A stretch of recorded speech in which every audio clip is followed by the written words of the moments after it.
We're here with head football coach at Johnson C. Smith University, head coach Steven Aycock.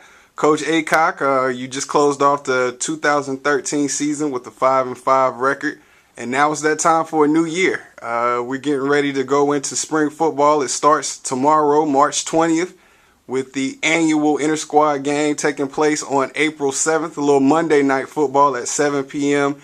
here at the IBC. Talk a little bit about how things ended last season, getting a victory against Central State, and some of your expectations going into this year.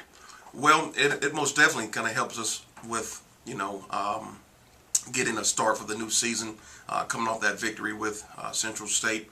It has most definitely enhanced our winter workouts.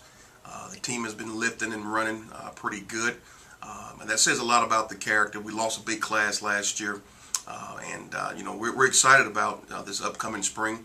There's a lot of holes to fill. There's a lot of questions right now amongst myself and some of the coaches here with us losing so many and having some of the younger guys step up and take on that role. Coach, great segue into some of your new guys. We just had a National Signing Day take place. You brought aboard a bunch of newcomers who are, I'm sure, contribute to the team. But from your perspective as the coach, talk a little bit about some of the newcomers coming into Golden Bulls football. Well, we had a chance to sign some pretty good linemen this year with Cesar Smith out of Louisiana. We had a chance to get Jordan Shaw and Ladarius Bright out of Atlanta, and also Melvin Johnson out of Brandy Station, Virginia. But I think those guys will be here to push some of the guys that's been through our red shirt system, Najee Daniels, Chaz Chapman, and Kevin Pettyhome for those starting positions. But we're excited about our young group. We think we've got a whole lot more athletic there in that position. They're strong and they can run very well. We also had a chance to get on the defensive side this year with some defensive linemen, Marcus Bullock, and a couple other guys that's going to help us out. So we're excited about all of the young men, even from the secondary with Tyler McBride, a free safety, and Darryl Napper from Winston-Salem out of that area. But they're going to add some juice to us. It's still kind of hard to say what our predictions and our outcomes will be because we're going to still be young. We have 25 juniors next year that'll be seniors, and a lot of those guys contribute. So we're still up in the air based off spring ball. Coach, you're going into your 6th season here at Johnson C. Smith. You got a Pioneer Bowl ring on your finger. You've been able to kind of change the culture here with the program. What are some of the expectations you have now moving forward? Well, we just want to continue to grow our young men and graduate them and keep them coming in and out, becoming better young men and representing Johnson C. Smith like they're supposed to. We always say, we expect for you to, when you come in, when you leave, you got to be different. And in that aspect, be a better citizen and be a great student, prepare for grad school or whatever your next step's going to be. We're pumped about this upcoming season. We also opened up with UNCC September 6th over at their home field, and it's going to be an exciting game for the city.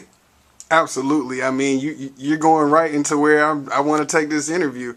It's going to be the Battle of the Queen City. Everyone's already been buzzing about it. Us taking on UNCC. They're a D1 program. How do you feel about that matchup? Well, one thing about it, Coach Lambert has done a great job over at UNCC with help putting this program together. He and his staff did a great job recruiting over the last couple of years, and it's going to be a good fight. One thing we can't do is let them outplay us, be more physical than we are. And our guys right now are already setting the tone and just trying to go 11 in a row, one at a time, starting with the 49ers. Absolutely. Man under center. That's the one that you walk around campus. That's who people want to know about, your quarterback, Keon Wallace. Talk about some of the things he's been able to do during the offseason or some of your expectations going into spring ball that you have for him. Well, Keon is just a big part of our system. The one thing I've been harping on Keon for the last 3 years is that he's got to play faster. And I think each year he kind of proves that. But, one thing about it, we got to keep him healthy. And, and also competing with him is Andrew Alexander. Dr. Drew is what I call him. And of course, behind him, DeAndre Townsend is one of the things. But Keon is going to be one of those guys that, has been one of those guys that have been changing up his regimen with working out and running and making a commitment to be a leader this year. So I'm proud of him and watching him from afar. And I think, with him coming out of spring ball and everyone is healthy, we have a good chance of finishing strong.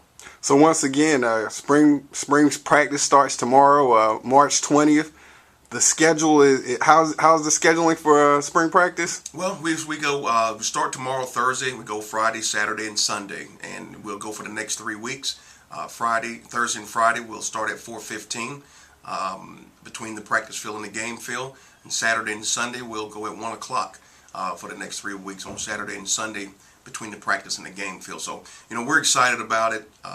The buzz is in the air amongst the circle, and when I say the circle, the team, these guys feel confident about how they've grown over the last couple of months, starting back in January with conditioning and morning lifts and afternoon lifts, and so we're excited to see how they're going to perform this spring.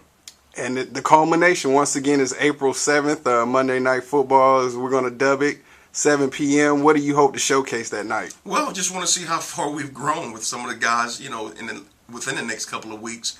And see how much, how can they change gears with, learning the package from the defense and learning the package in offense and a few things that we kind of want to do different there. But we're looking for an exciting game, a big physical game. Just hopefully we can come out healthy. That's the key. Well, Coach Aycock, we definitely appreciate the time. We'll see you on April 7th for that spring game, but everybody's going to be ready for September 6th when we take on UNC Charlotte. Any closing words? No, I just look for the community, the alum, and the university to stand behind us like they've been doing, and look to turn the corner this year with an exciting season. All right, Coach. Thanks again. All right, thank you.